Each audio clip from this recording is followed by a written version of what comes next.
Eu vou dizer, um grande rebuliço vai acontecer antes disso, da eleição de 2026. E esse rebuliço tem probabilidade de 300% ou 500% de acontecer ainda em 2025. Eu vejo uma mudança, né, um rebuliço muito grande que eu creio, acredito que se dará até o último dia desse mês. Esse é o Cápsula e nós vamos falar agora sobre o Bolsonaro, que será solto este ano ainda e estará elegível ano que vem nas eleições de 2026. Hein? Olha que reviravolta essa coisa toda. Com certeza isso pegou todo mundo de surpresa e foi uma movimentação no tabuleiro da ditadura brasileira que mudou o jogo completamente. E a segunda turma forma a maioria, eles podem votar pela elegibilidade do Bolsonaro. Olha que doido, cara. Por isso que Deus me manda abrir a boca para falar. E vai acontecer. Querendo ou não querendo, essa tal de estar elegível cai por terra. Pelo poder que vai vir aí. Meu Deus do céu. Esse mês aqui de outubro é meio de surpresa, é agradável. O Senhor está no seu alto e sublime trono, contemplando tudo e todos. E nenhuma palavra que sai da sua boca volta para ele vazia. Tudo que ele fala, ele cumpre. E o apóstolo Reginaldo Rolim, durante algumas lives anteriores em seu canal do YouTube, trouxe uma forte palavra profética para o Brasil e para o mundo. E mais uma vez, surpreendentemente, tudo que o apóstolo falou está se cumprindo. Quem acompanha o apóstolo aqui no canal O Verbo de Deus e também no canal do apóstolo tem visto como Deus tem lhe usado tremendamente para a nação brasileira e para muitos países. Então, como sempre, está um vídeo muito sério, muito importante. Então já entre aqui, deixando o seu like, se inscreva no canal e ative o sininho das notificações, para quando postarmos mais vídeos como este, você receba em primeira mão. E também para que o algoritmo do YouTube reconheça que este vídeo é relevante e compartilhe para mais pessoas, fazendo assim uma grande corrente patriota. Fique agora com mais uma palavra que está se cumprindo, dita pelo apóstolo Reginaldo Rolim. Confira. No máximo até aí, um grande rebuliço de um impacto sobrenatural. E até o último dia desse mês de outubro, nós iremos contemplar, vai correr com muita pressa as coisas que vão acontecer. Faz 9 meses, novembro, dezembro de 2024. Novembro, dezembro de 2024, eu digo que eu não conseguia ver a eleição de 2026. Um grande rebuliço vai acontecer antes disso. Eu vou dizer, um grande rebuliço vai acontecer antes disso, da eleição de 2026. E esse rebuliço tem probabilidade de 300% ou 500% de acontecer ainda em 2025. Esse rebuliço tem uma probabilidade de 500% de acontecer ainda em 2025.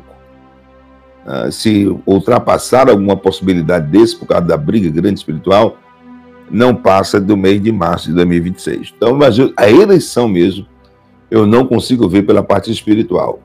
Então, eu não vejo, gente, essa possibilidade. Eu vejo uma mudança, né, um rebuliço muito grande que eu creio, acredito que se dará até o último dia desse mês. Então, está sendo organizado no reino espiritual já há muito tempo algo que até o último dia do mês de outubro de 2025 será colocado para todo mundo ver. Para todo mundo ver, tá? Todo mundo ver. Oh Deus, tive uma visão aqui agora. Eu ainda vou soltar outra aqui que eu tive uma visão, estava vendo aqui, estou esperando a sua confirmação de Deus. Pode ter certeza que é falando aqui acontecendo depois que terminar essa live, hein? É falando aqui acontecendo depois que terminar essa live. O nosso presidente Jair Messias Bolsonaro, ele precisa de muita oração mesmo. Mas é muita. E eu vou repetir do que eu vi em setembro de 2025. Vi ele em pé como um presidente e Eduardo como vice. Se porventura, por causa do seu estado de saúde, ele não consiga ir, não por causa de elegibilidade ou não, porque isso cai por terra, querendo ou não querendo. Querendo ou não querendo, essa tal de estar inelegível cai por terra. Pelo poder que vai vir aí. Cai por terra isso. Forte. Forte demais, meu Deus do céu. Meu Deus do céu. Esse mês aqui de outubro é mês de surpresa, é agradável. Até o último dia de outubro de 2025, Jesus ficará para a história. Né? Hoje é 21, é 6 de 10 de 2025, 6 de 10 de 2025, são 21h49. Deus vai sanar o problema no Brasil. Escreva aí. Esse é o Ancapsu e nós vamos falar agora sobre o Bolsonaro, que será solto este ano ainda e estará elegível ano que vem nas eleições de 2026. Hein? Olha que reviravolta essa coisa toda. Eu vou explicar para vocês qual é a jogada que o Fux fez aqui, que é genial, realmente. E não tem nada que eles possam fazer. O mais engraçado é isso. Agora, eu tô me perguntando aqui se o Barroso, se essa saída do Barroso não foi então por causa disso, cara. Se eles já estavam planejando fazer esse tipo de coisa antes, cara. Cara, é impressionante. O pessoal do fórum aqui já está preocupado. Eles já perceberam que essa manobra do Fux pode sacanear a coisa toda. Por quê? Porque vai fazer uma maioria na segunda turma de pessoas favoráveis ao Bolsonaro. Você tem o André Mendonça, o Cássio Nunes e o Fux. E aí você tem os outros dois, que é o Gilmar Mendes e o Dias Toffoli, mas aí é 3-2, pronto, né? Resolvido o problema. Vamos entender esse caso aqui, porque, cara, isso é fantástico, bicho. Eu acho que vai ser lindo isso acontecer. Essa notícia foi sugerida por PR Gênios, Time Copy e várias outras pessoas. Obrigado aí ao pessoal que sugeriu notícias lá no nosso site, no visãolibertaria.com, e obrigado a você que está assistindo o nosso vídeo. Se você gosta do nosso conteúdo, por favor, deixe o seu like, se inscreva aqui no canal, né? Essa dica que me deu foi o César Melo. O César Melo tem um canal muito bacana, ele falou nesse vídeo dele aqui, ó, agora há pouco, ele falou sobre esse ponto, e me deu a dica, me passou as dicas aqui. Um grande abraço aí pro César Melo, recomendo que vocês se inscrevam no canal dele, muito boa a dica. Rapaz, cara, que reviravolta impressionante aqui, ó. O pessoal da fora, o pessoal da esquerda tá desesperado aqui. Manobra de Fux ao pedir transferência para a segunda turma pode implodir o STF. O que é implodir o STF? Entenda a intenção perigosíssima por trás de uma solicitação aparentemente banal. Se autorizada por Fachin, mesmo sendo 3 entre 11, bolsonaristas controlarão metade do Supremo. Controlarão a segunda turma. Uai, mas não foi o Alexandre de Moraes mesmo que queria manter tudo na primeira turma, que queria dividir por turma? Lembra que originalmente essas ações todas eram para ser julgadas no plenário. Foi o Alexandre de Moraes que quis jogar para a primeira turma justamente para conseguir condenar todo mundo sem problema, né? Condenar todo mundo por unanimidade, coisa e tal, né? Agora estão reclamando que ficou metade da turma com os bolsonaristas, né? Se bem que o Fux não é bolsonarista, né? O Fux, no caso da ação do, entre aspas, golpe do Alexandre de Moraes, ele está reconhecendo o óbvio, né? Mas olha só o que eles dizem aqui, ó. O pedido aparentemente banal pode ser uma palavra perigosa, vai implodir o STF, vai implodir o STF. Não há nada de fortuito ou aleatório por trás da solicitação. Fux que se assumiu bolsonarista de 4 costas. Os caras tão barara com o Fux, acho muito engraçado. Aqui, ó.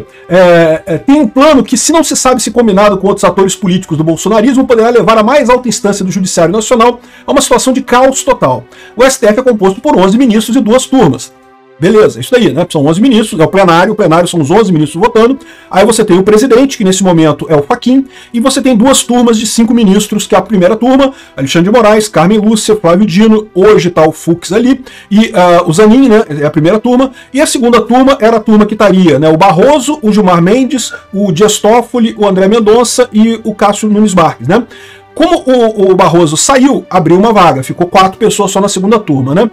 A turma de Fux está atualmente a primeira turma, composta pelos ministros tal que eu já falei aqui, e é justamente aí que reside a manobra perigosa. Se Edson Fachin, presidente do Supremo, aceitar o pedido de Fux, ele irá para a segunda turma, ocupando a vaga ainda em aberto deixada após o anúncio de aposentadoria de Barroso. O colegiado, então, passaria a ser composto por ele mesmo, Fux, o André Mendonça, o Cássio Nunes, o Dias Toffoli e o Gilmar Mendes, ou seja, 3 pessoas que são contra essa ação do golpe do Bolsonaro e 2 que são a favor. Mas, Peter, e daí? A ação tá jogando na primeira turma, ela nunca vai para a segunda turma, não tem por que ela ir para a segunda turma, né? Não tem lógica nenhuma, né? Vai ficar ali na primeira turma, eles não podem mexer nada. Eu até falei no vídeo que eu falei sobre essa transferência, né, que eles poderiam, a Lava Jato tá na segunda turma, então eles poderiam talvez reabrir alguma coisa da Lava Jato, mudar alguma coisa, acusar o Lula, né, mandar alguma coisa na Lava Jato ali, mas a Lava Jato já prescreveu a maior parte das coisas, então não tem muito que possa ser feito, né? Aí, ó, nessa composição, os 3 bolsonaristas formariam maioria, se tornariam um bastião invencível deste movimento ideológico ultra-reacionário golpista. Os caras tão mararra. Na prática, embora eles sejam 3 entre 11, passariam a ter poder e controle sobre 50% do STF. Exatamente, porque esse tipo de julgamento de presidente, coisa tal, que sempre foi feito no plenário, o Alexandre de Moraes resolveu jogar para a primeira turma para ser mais rápido, para acusar Bolsonaro rapidamente. É o que eu falo para vocês, a pressa é inimiga da perfeição. O Xandão fez merda, né? Aí aqui, ó, considerando a hipótese de Fachin aceitar tal absurdo, eu vou adiantar para vocês que ele não tem como recusar esse absurdo, eu vou explicar para vocês porque ele não pode, ele tem que aceitar esse pedido. E não tem nenhuma outra alternativa. Atendendo o pedido de transferência de Fux, toda e qualquer causa envolvendo bolsonaristas que vá para a segunda turma do STF já estará com uma vitória garantida. Um caso de corrupção, uma nova tentativa de golpe, uma questão envolvendo prerrogativa de foro e coisa e tal, tudo que cair no colegiado será automaticamente uma decisão em favor desses réus conservadores. Diante do absurdo que pode inviabilizar a própria atuação e independência do Supremo, não sei que lá, o Fachin precisará ter firmeza e senso de realidade para não permitir que tal manobra se concretize. O Fachin não tem alternativa, aqui, ó. Fachin pode negar o pedido de Fux para mudar de turma no STF, entenda o rito. Já foi definido que todos os ministros têm o direito de mudar de turma se tiver vaga na outra turma para onde ele vai. Tem vaga na outra turma? Tem. O Barroso saiu, tem vaga na outra turma. E pelo regimento do tribunal, a única regra, de acordo com o artigo 19, é caso haja mais de um pedido, terá preferência o do mais antigo da corte. Ou seja, se duas pessoas quisessem ir para a primeira turma, para a segunda turma, aí o mais antigo no tribunal é que levaria para aquela turma. Então, o problema é esse. O pessoal da coisa falou, não que o Fachin não pode aceitar, não sei o que lá, mas a verdade é a seguinte.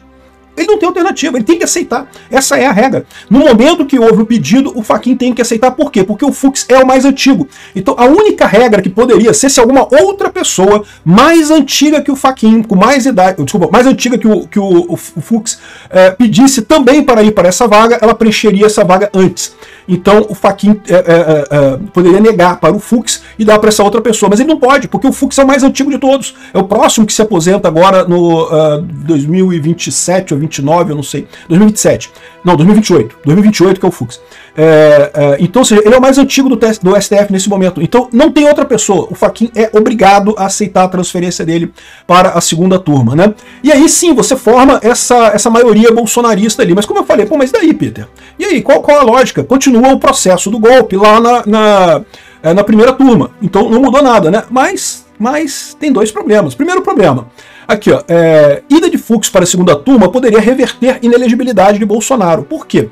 Lembra que aquela ação que foi protocolada quando o Bolsonaro foi tornado inelegível pelo TSE, ele recorreu e caiu no STF, e caiu nas mãos do Fux. E o Fux sentou em cima dela. Então, tá aqui, não foi julgado ainda a inelegibilidade do Bolsonaro no STF. Então, a primeira parte é essa, a inelegibilidade do Bolsonaro vai com o Fux para a primeira turma. Aqui, ó.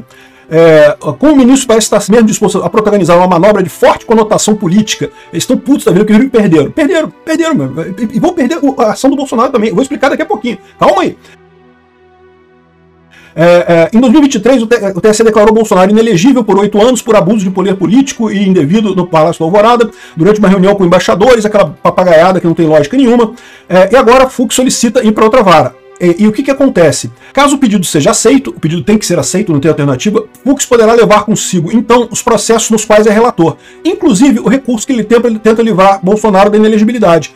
Ou seja, esse recurso que tenta livrar o Bolsonaro da inelegibilidade iria para a primeira turma, ou desculpa, para a segunda turma. Então, ou seja, e ali, se o Fux decide isso, julga na segunda turma, os votos vão ser do Nunes Marques, do André Mendonça, do Toffoli e do Gilmar Mendes. Ou seja, uma chance enorme de reverter a inelegibilidade. Ah, Peter, mas e daí? O Bolsonaro está preso, foi condenado agora pelo, entre aspas, golpe do Alexandre de Moraes, né? Não vai fazer diferença, porque se for condenado pelo golpe também, você acaba, né? Você é totalmente. A lei da ficha limpa impede que você seja candidato por não sei quantos mil anos aí, acabou, né? O Bolsonaro não pode mais se candidatar, então não adianta reverter a inelegibilidade, né? Por que o pessoal da esquerda está tão preocupado com reverter a inelegibilidade, coisa e tal, né? Se pô, o Bolsonaro está condenado, se ele foi condenado, já publicou o acordo, coisa e tal, o que pode acontecer depois disso, né?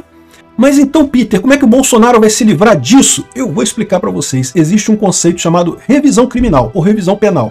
Revisão penal ou revisão criminal está aqui no Código de Processo Penal, no artigo 621. Fala o seguinte, a revisão criminal.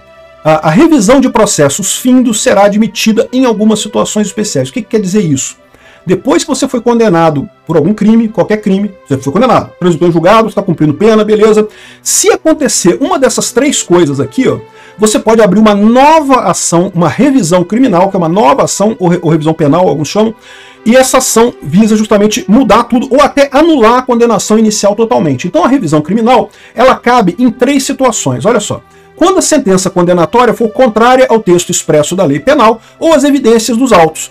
Olha só, aqui, pronto, aqui já matou. A do Bolsonaro já é isso daqui, já pode usar isso daí para pedir revisão criminal do caso do Bolsonaro, não tem dúvida. Ainda tem outras duas opções aqui, ó, quando a sentença condenatória se fundar em depoimentos, exames ou documentos comprovadamente falsos, então você descobriu que um dos documentos usados foi falso ou adulterado e coisa e tal, você pode pedir a revisão criminal.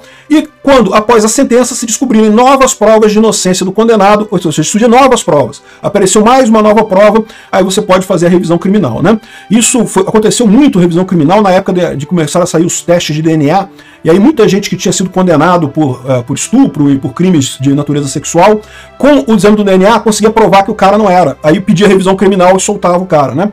Então, essa aqui é a revisão criminal. Ou seja, e quando é que você pode fazer essa revisão? Quando tem o trânsito em julgado da decisão. Lembra, hoje foi publicado o acórdão da primeira turma com o caso do Bolsonaro, né? Aí o que acontece nessa situação? Agora tem 5 dias para a defesa protocolar embargos de declaração e 15 dias para protocolar embargos infringentes. A gente sabe que o Alexandre de Moraes não quer fazer nada disso, não quer aceitar embargo nenhum, não quer aceitar nada, vai recusar essas coisas todas, vai dizer que e vai decretar o trânsito em julgado do processo e que ele pode cumprir pena na prisão, que ele pode ir para a cadeia, né? É o que o Alexandre de Moraes quer, ele quer fazer isso, né? Só que aí os advogados do Bolsonaro podem entrar com um processo de revisão criminal. É isso aí, tá aqui, ó, 621, exatamente alega quando a sentença for condenatória, é isso aí, beleza. Tá, e quem é que julga esse processo de revisão criminal no STF? Olha só, diz aqui, ó. As revisões criminais serão processadas e julgadas pelo Supremo Tribunal Federal quando as condenações por ele proferidas. Então, quem é que julga a revisão criminal no caso do Bolsonaro? O próprio STF. O próprio STF é que vai julgar a revisão criminal. E ainda tem o parágrafo 1º aqui que diz assim, olha só, no Supremo Tribunal Federal e no Tribunal de Recursos, os processos e julgamentos obedecerão ao que for estabelecido no respectivo regimento interno. Então, beleza, ou seja, quem julga essa revisão criminal do Bolsonaro será o próprio STF, de acordo com o que está no regimento interno. Estão prontos para ver agora o que diz o regimento interno do STF sobre como é que julga uma revisão criminal? Artigo 76 do regimento interno do STF. Deixa eu aumentar um pouquinho isso aqui. Se a decisão embargada for de uma turma, far-se-á a distribuição dos embargos entre ministros da outra turma. Ah, olha que coisa! Então, como é uma decisão da primeira turma, quem vai julgar essa parada é a segunda turma, meu amigo. É a segunda turma que vai julgar essa questão do caso do Bolsonaro, né? Se for no plenário, serão excluídos da distribuição relator e o revisor, porque no plenário é todo mundo junto. Então, mas não é o caso. A condenação do Bolsonaro foi só na primeira turma, então agora a revisão criminal vai para a segunda turma, né? E aqui, ó, na distribuição de ação rescisória e de revisão criminal tá aqui, ó, artigo 77, será observado o critério estabelecido no artigo anterior, ou seja, para a revisão criminal vale a exata mesma coisa que o artigo 76. Portanto, se houver a revisão criminal desse caso que foi julgado na primeira turma, ele vai automaticamente para a segunda turma. Entenderam? E a segunda turma vai ter Fux, Nunes Marques e André Mendonça contra Gilmar Mendes e Dias Toffoli. 3-2. Acaba a coisa. E acaba a coisa toda, né? Acaba a coisa toda. Uma revisão criminal, se chegar à conclusão de que, de fato, o processo do Bolsonaro se baseou em provas falsas e coisa e tal, quando a sentença condenatória for contrária ao trecho expresso da lei, ou as evidências nos autos, dizendo que a decisão foi tomada contrária às evidências dos autos, e o próprio voto do Fux já mostra isso claramente, não havia provas de nada que o Bolsonaro fez alguma coisa ali, nessa situação, você anula o processo. Anula o processo todo. Acabou. Não teve condenação. É como se não tivesse existido. Isso significa que, anulando o processo, o Bolsonaro não tem nenhuma condenação e que, portanto, anulando isso e anulando a inelegibilidade que também está na mão da segunda turma, o Bolsonaro está lindo, leve, solto como um bebê para disputar a eleição ano que vem e fora da cadeia também, né? Olha que maravilha. O pessoal achando aqui, não, ministros do STF vêm pedido de Fux para mudar a turma como fuga, por cálculo de mal menor, né? Porque o clima entre os colegas está muito ruim e coisa e tal, e não sei o que lá. Aí eu só fico me perguntando uma coisa, será que esse plano do Barroso está aí desde o início? O Barroso saiu exatamente para permitir essa manobra? Lembra quando eu falei para vocês que tem muitos ministros do STF que já estavam insatisfeitos com o Alexandre de Moraes, estavam achando que estava errado esse negócio. Talvez a maneira que eles arrumaram de resolver esse problema tenha sido exatamente essa. O Barroso sai, né, o Fux vai para a segunda turma, a revisão criminal bate na segunda turma, resolve-se o problema todo, resolve tudo de todo mundo. Será que vai ser isso? Bolsonaro pode estar livre esse ano ainda, mesmo. Se acontecer tudo na velocidade máxima, é pouco provável. Então, o mais provável é que seja algum momento do ano que vem. Mas se acontecer tudo na velocidade máxima, esse ano ainda Bolsonaro está livre e elegível para o ano que vem. Olha que lindo! Deus irá mostrar para algumas autoridades da nação brasileira que Ele é o único dominador e controlador de todas as coisas, e que tudo está na palma de suas mãos, e Ele faz o que quer e com quem quer, a qualquer momento, pois tudo se submete à sua ordem e à sua autoridade. Cada dia que se passa, Deus vem mostrando ao povo brasileiro que está trabalhando em prol desta pátria, e que tudo que está em oculto será revelado. Tudo que está encoberto, o Senhor trará à tona, porque Deus é a verdade e diante dela a mentira não prevalece. Que Deus abençoe este país. Que Deus abençoe a vida do apóstolo Reginaldo Rolim, sua casa, sua família e seu ministério. Este vídeo vai ficando por aqui. Não esqueça de deixar a sua opinião aqui nos comentários. Temos um encontro marcado para o próximo vídeo. E não se esqueça, o Verbo é de Deus. Até o próximo vídeo.